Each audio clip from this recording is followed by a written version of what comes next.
Hey guys, how are you? Good afternoon. I hope you guys are having a wonderful day today. Today is September 6th, 2024. I am going to give it a little bit for some more people to join. And I want to join the room myself so I can hear how my sound is right now. But for some reason, YouTube is not showing me that I'm live already. Give me a second, guys. Here we go. There we go. I am live. We are live. My sound is actually really, really good. So let's get started. Today we'll be discussing something that I feel is a bit of an epidemic, with the most recent one happening in Georgia, a school pum-puming. Colt Gray, the 14-year-old Georgia student accused of unaliving 4 people at Appalachia High School, will remain in custody of the Georgia Department of Juvenile Justice, even though his case has been moved to the adult system. A spokesperson for the agency told CNN Thursday. Gray will stay within the juvenile system until his 17th birthday. So he's going to stay in juvenile custody until he turns 17. I'm guessing that will be the same if he is convicted. So, agency spokesperson Glenn Allen said Gray is currently being held at Gainesville Regional Youth Detention Center. Allen said previously, under Georgia law, if a person aged 13 to 17 commits, they are automatically tried as an adult. The alleged pum-pumer faces 4 counts of felony unaliving, according to charging documents obtained by CNN. The suspect in the mass pum-puming at the Georgia High School will make his first court appearance on Friday, which is today, guys. And we're going to get into that. But I'm actually going to share the initial press conference first. Then I'll share the court proceedings. Will make his first court appearance on Friday. Hold on, guys. Here we go. On Friday, as authorities investigate the worst U.S. pum-puming since the March 2023 massacre at the Covenant High School in Nashville that left 6 people unalived. Now, we're going to catch up on what we know so far. The victims, the 4 people unalived were Mason, I don't want to say mispronounce his last name, but it's SCHERMERHORN.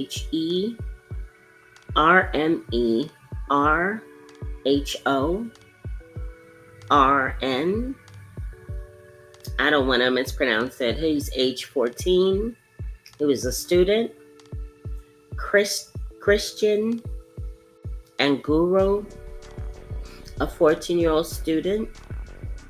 Richard Aspinwall, a teacher. And Christina, I don't want to mispronounce her name either, so I'm going to spell this Rimie, a teacher. The adults were both math teachers, and Aspinwall was also an assistant football coach, coaching the school's coaching. According to the school's website. 9 other people, 8 students, and 1 teacher, were wounded and hospitalized, all of whom are expected to survive. The suspected Pumer, 14-year-old Colt Gray, faces 4 counts of felony unaliving, according to charging documents obtained by CNN. Authorities say he is expected to be tried as an adult. We already went over that. And his first appearance, of course, I'm going to share that with you. The next big thing in this entire case, which is, I'm guessing it's appropriate because of how this young man obtained the weapon. But his father has currently been charged. And his father is charged with charges that actually mirror Colt's charges. It says that the father of the Appalachian High School mass Pumer suspect, Colt Gray, told investigators that he purchased the Pum used in the unalivings as a holiday present for his son in December 2023, according to 2 law enforcement sources with direct knowledge of the investigation. That put the Pum purchase months after authorities first contacted Gray and his family as they investigated a school Puming threat. Colt, who was 13, during the May 2023 interview, said that someone is accusing him of threatening to Pum up the school, stating that he would never say something manner. Jackson County Sheriff's investigator Daniel Miller wrote. The teen's father, Colin Gray, told investigators at that time he had hunting Pums in the house and said Colt is allowed to use them when supervised, but does not have unfeathered access to them, the report said. The Jackson County, Georgia Sheriff's Office closed the investigation because a tip about a threat could not be substantiated. So his father is being charged now because he's being held accountable for his son having the weapon used in the mass shooting. So now we're going to get into this wasn't the first press conference, but this was like later on in the investigation. Once they had identified um,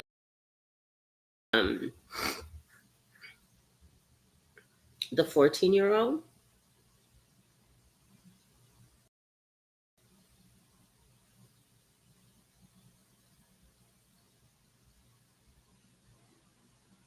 Trying to make sure that you guys can hear me. I'm waiting to make sure that the system is caught up, because on my end it was all black. All right, y'all.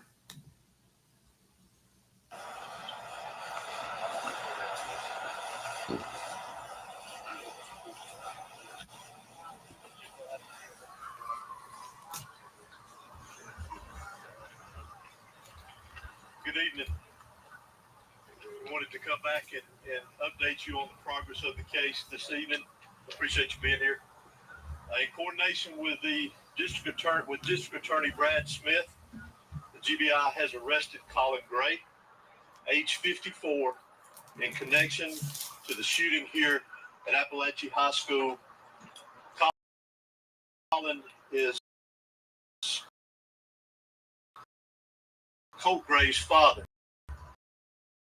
that was arrested yesterday. He is following for Mr. Gray, these him from Mr. Gray knowingly allowing his son Colt to possess a weapon. This is a very difficult time, as we know, for students and parents, and so many I know of students and parents here in this county and around this state are afraid. You all have likely seen reports of incidents of other students making threats today at various schools around our state.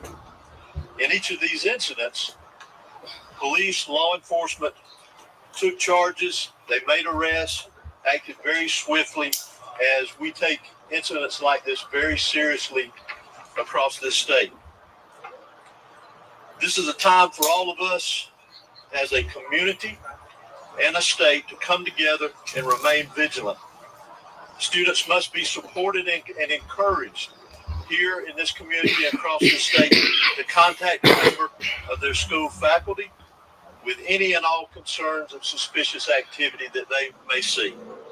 Local, state, and federal law enforcement will continue to work together around the clock in relation to this incident here and any other incidents that come up around this state that raise concern to the safety of our students, faculty, and citizens here in the state of Georgia.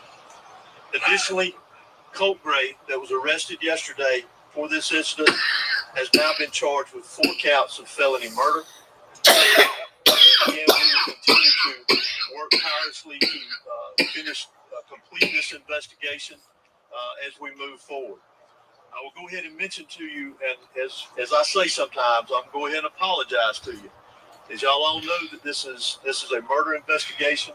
It is a very serious investigation, one that we take serious, one that we will continue to diligently work on and be very thorough with it, with the GBI and our local partners here. So you'll have to forgive us if we don't answer a lot of the questions that you ask. I know you have many, and we wish we could answer many of them for you, but we still obviously want to maintain the integrity of this investigation because it has a long way to go for it to be finished. Again, I also want to remind everyone that we need to continue to pray and support the victims that were involved here, the school teachers, the faculty, the students, obviously those that lost their lives, their families, and those that were injured. So I'd like to call on the sheriff to come and give you a brief update on the status of those that were injured from yesterday's event. Thank you. Thank you, Director Hosey. As Director Hosey said, I'd like to say that obviously we're lifting up those families. Our hearts are hurting for them, our kids, our students, our teachers. But the 9 injured, I'm very happy to say will make a full recovery. And that's a testament to the response that we had, in my opinion, the response that medical staff responded with, in my opinion. And we're very happy to say that they will make a full recovery after that response. Again, please lift up our community. Please keep these children, these teachers. We call them teachers, but I call them heroes. We met with them today. Emotions are very high, obviously. We told them that we love them. We love our teachers and what they do. And we're very happy at the fact that they stood in the gap between evil to take their children, and we include them and to save the lives that were saved as well yesterday. But I wanted to report to you that all 9 people that are injured will expect to make a full recovery. Thank you. Are they still in the hospital? Several of them are still in the hospital. Some have been released. And Director, can you please explain, did the father actually give the gun to the suspect? Well, I'm gonna leave it as how I mentioned it in the release, that he knowingly allowed him to possess the weapon. Director, can you tell us about how the arrest happened today? Did he turn himself in? Did you guys make contact with him? How did that go with investigators this afternoon with that arrest? I'm honestly not familiar with the details.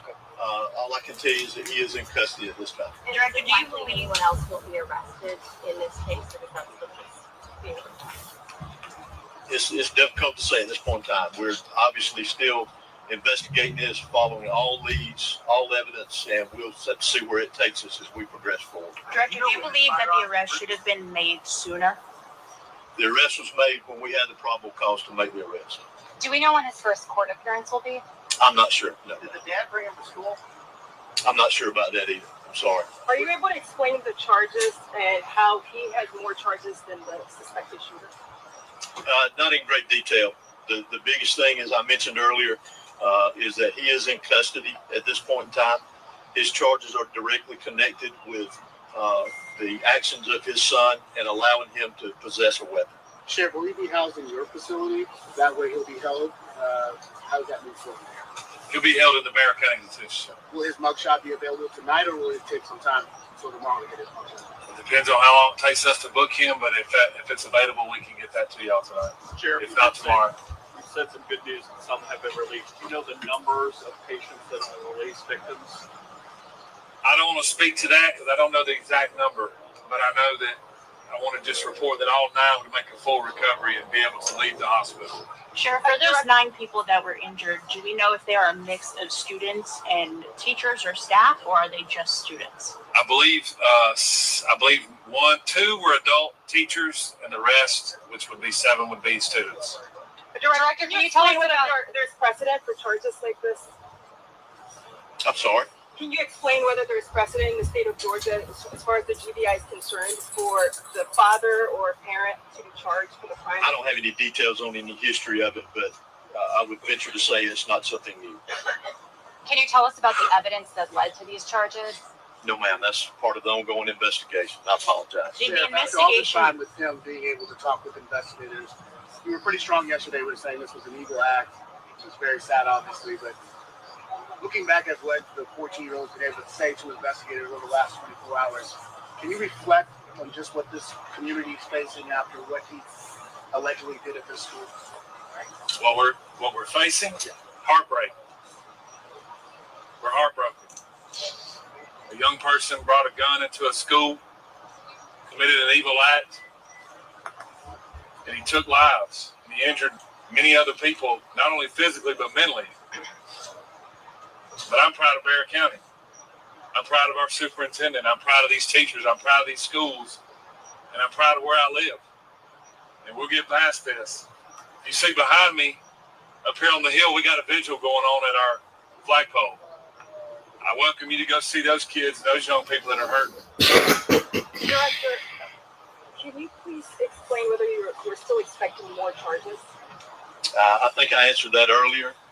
Our investigation is still ongoing, so we'll see where things go with our investigation, and I'll leave it at that. Thank you so much. That's all we have for tonight. Continue to follow GBI on X. Please monitor our website. We did not anticipate another update, but as you can see, it's fluid. Things are developing. Again, we appreciate your patience and your support and your continued prayers for the victims. Thank you. What am I doing? Okay, so sorry guys. So that's about it.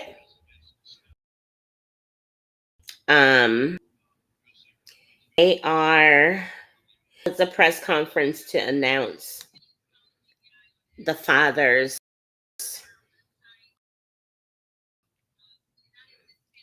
hold on, y'all. I'm trying to make sure that I'm back. Okay. Hold on. Sound. Just got a sound error. Okay, go. There we go. Okay. That was the first press conference to go ahead and announce the arrest of the father in association with his son having access to the Pum Pum because he bought it for him as a Christmas present in December of 2023. Now, mind you, in May of 2023, there was an investigation based on a tip that Colt, the young man who was the active Pum Pumer, was alleged to have made a threat of doing exactly what he did a few days ago. At the time, 13-year-old Colt sat with the investigators and explained that he would never do that. He wouldn't even say that in a joking manner. The father indicated that, yes, he does have Pum Pums in the household, and his son can utilize them, but not unsupervised. That's what he explained during that investigation.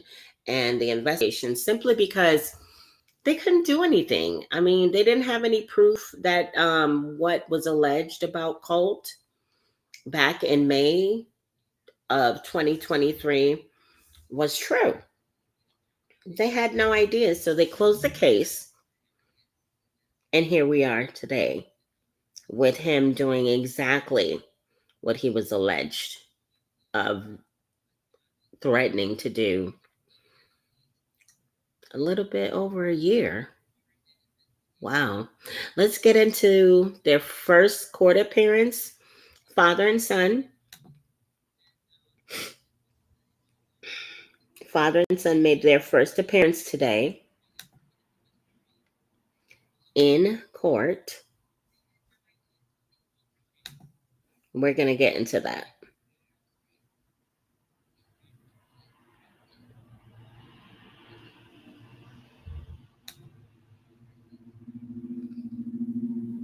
This is not the right one. That's not the one. I don't know where my icon went, guys. Good afternoon. Hey, y'all. I see y'all coming up in here. I see you guys coming in the room. Be sure to smash that like button. Today we're discussing Colt Gray and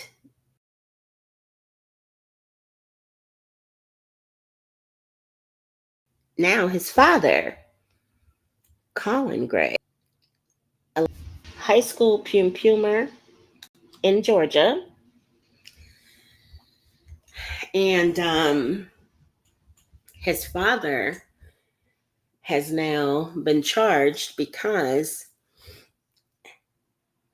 they're stating, I guess similar to, I think there was another recent case.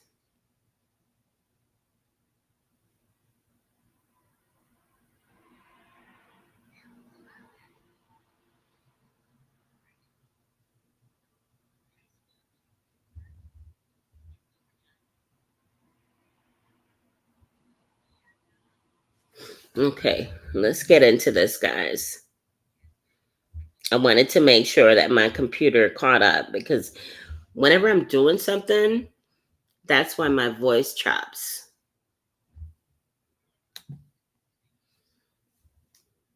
Be seated.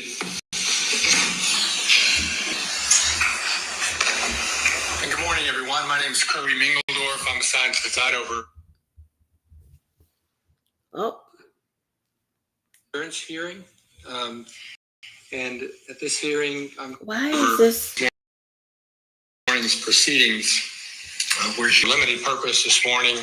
I do want to note for everyone's benefit that there is, as everyone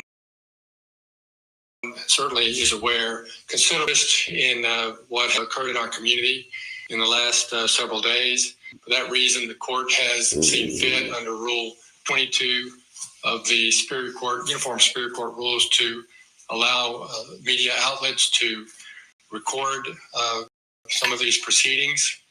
However, under those rules. The court has set into certain limitations, and I just want everyone to know that the media has been informed of that, and I'm confident that they will comply with that. But otherwise, there is to be no filming or recording by any members of the public or any other individual other than those authorized specifically by the court in its signed ruling. Are we ready, counsel, to begin and bring the defendant in? State's ready, Your Honor. All right. Defense is ready. All right.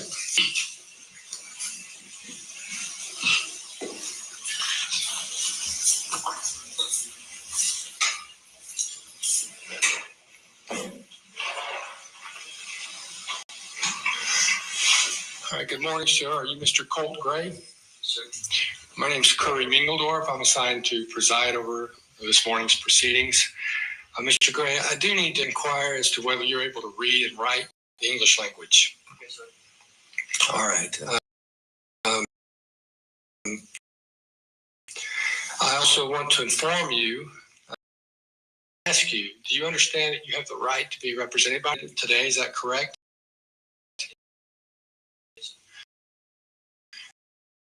And Mr. Zane Harmon, you're here on behalf of this defendant. It's represented throughout this proceeding, and if you cannot afford to hire counsel, and this court is obligated under the Constitution to provide counsel for you without cost to you. All right, I am going to inform you of a few other matters, and I'm not going to ask you anything, just inform you. So one is, I want to make sure that you are aware that you have the right to remain silent. You don't have to say anything at all. And it's important to understand that because anything you might say could be used against you at further proceedings associated with your case.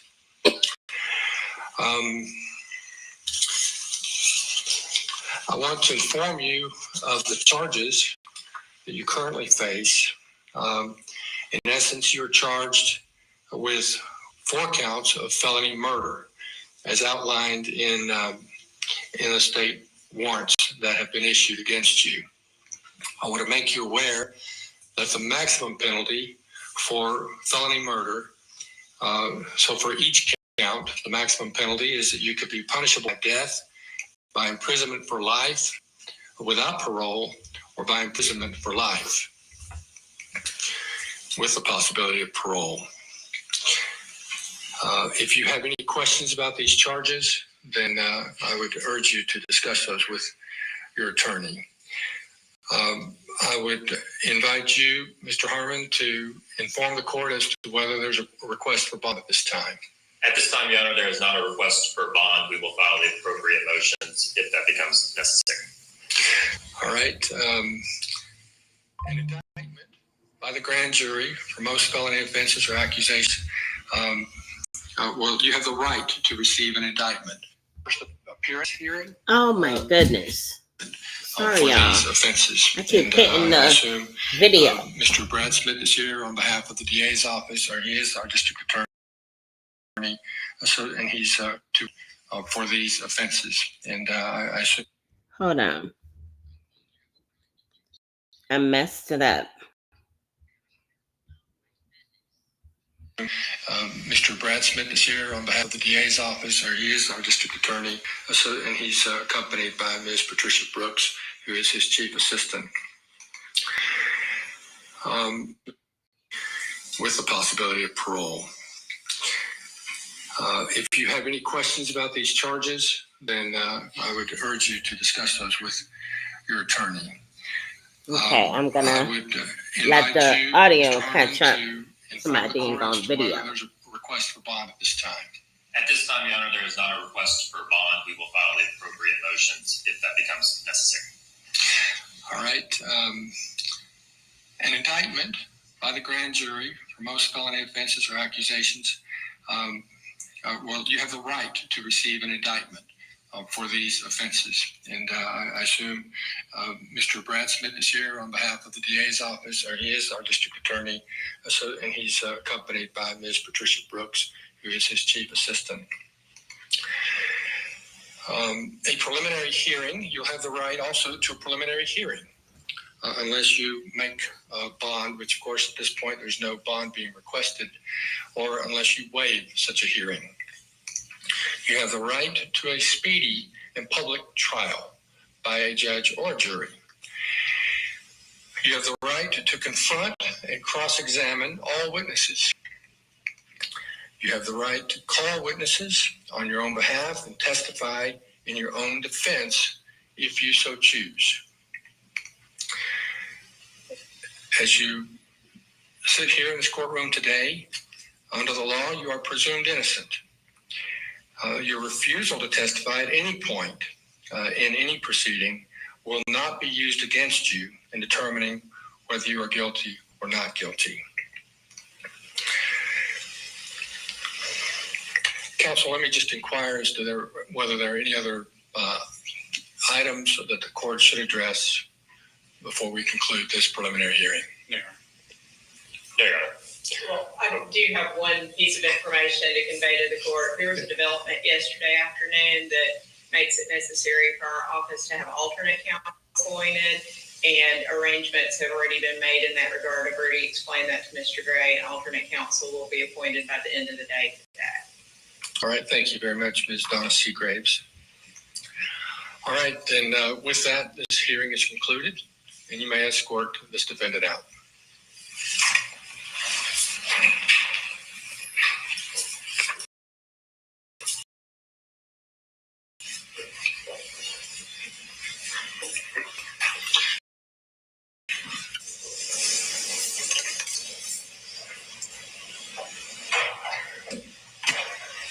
Good morning, sir. Are you Mr. Colin Gray? Am I pronouncing your first name correctly? Mr. Gray, my name is Curry Mingledorf. I'm assigned to preside over this morning's proceeding. This is your first appearance hearing.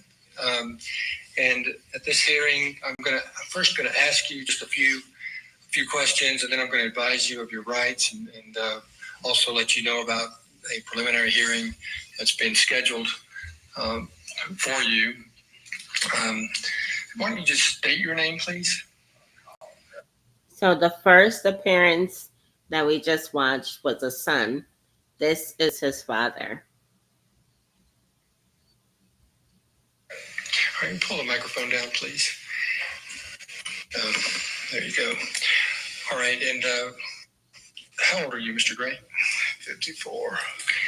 And are you able to read and write and understand English language without any difficulty? Yes. How far did you go in school? 11th grade GED. Okay.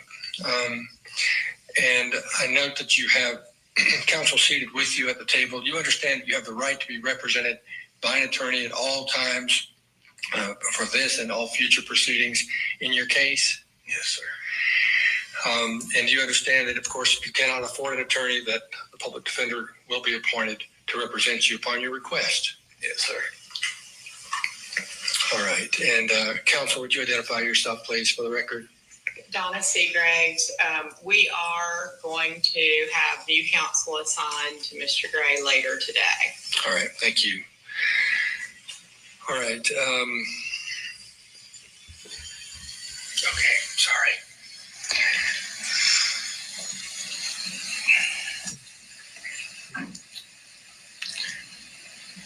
Just to make sure that the system is working. And all right. So following our questions that I'm going to ask, I'm just informing you of some things. You have the right to remain silent. Anything you say can be used against you at further hearings or a trial on the charges that you're facing. For this hearing, you're not going to be questioned about facts and circumstances surrounding your charges. You are currently charged with, and you'll be provided with copies of the warrants if you don't already have them. You're currently charged with 2 counts of felony murder in the second degree. You're charged with 4 counts of involuntary. Whoa. You're charged with. That's their audio crackling up. Children in the second degree. For these offenses, for the felony murder counts, in the second degree, felony murder in the second degree, the maximum penalty for each count is up to 30 years imprisonment. For felony involuntary manslaughter, of course, again, there are 4 counts. The maximum penalty for each of those offenses is 10 years imprisonment. For the 8 felony cruelty to children counts, the maximum penalty under the law for each of those 8 counts is 10 years imprisonment, for a maximum total possible penalty for the charges that you currently are facing of 180 years imprisonment. If you have questions about these charges, which I assume that you will, the court urges you to discuss those with your attorney.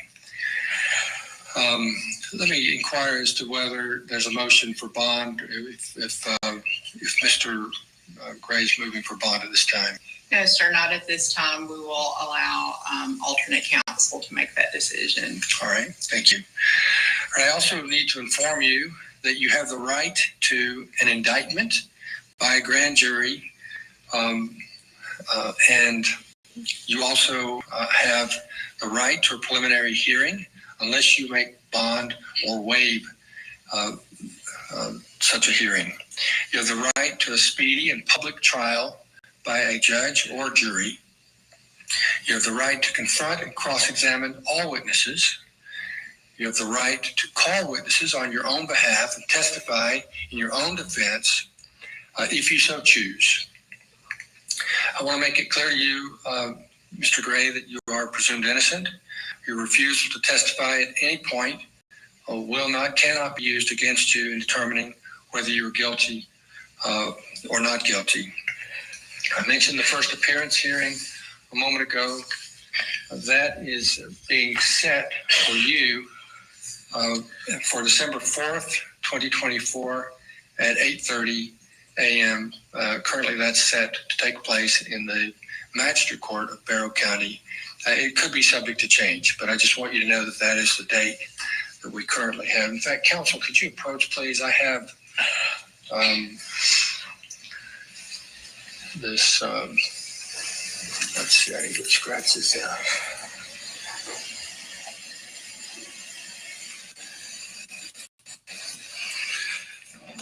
Okay, and the signal is freezing up a little bit there.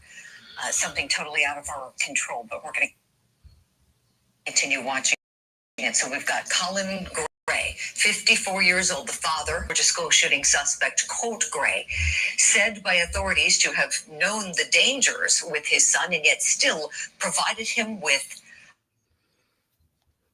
Wow. So he allowed his 14-year-old son access to a Pum, and he's now has to face these charges. He has to face these charges, and I believe they're charging him specifically because of the investigation back in May of 2023. For those of you who are just coming in on the live stream, let me refresh the room. The father and son were questioned by investigators back in May 2023 regarding a tip that it was alleged that the son was planning to do a school Pum. And he allowed him access. So, and this is after the investigation with authorities. So, yeah. He has to sit there now and sit with himself and figure out what he's going to do and how he's going to do it. Because he should not have ever let that kid have access to a Pum Pum. Never. I'm first gonna ask you just a few. A semi-automatic rifle that they say was used to carry out that massacre in which 4 people were killed, 9 others injured. Here are the 4 deceased victims, 2 students and 2 school teachers. Now, this hearing is what's called an arraignment. This is the first arraignment that any criminal defendant will have after their arrest. So this is a quick appearance where you hear they're advised of their rights. The judge asks them if they can read, write, understand the English language, understand the charges against them. The judge informs them of the charges, what they are, and then asks their position on bond. I wanted to show you guys the victims. And those are the victims that did not survive. There were, I believe, 9 others injured, 1 teacher, and 8 students.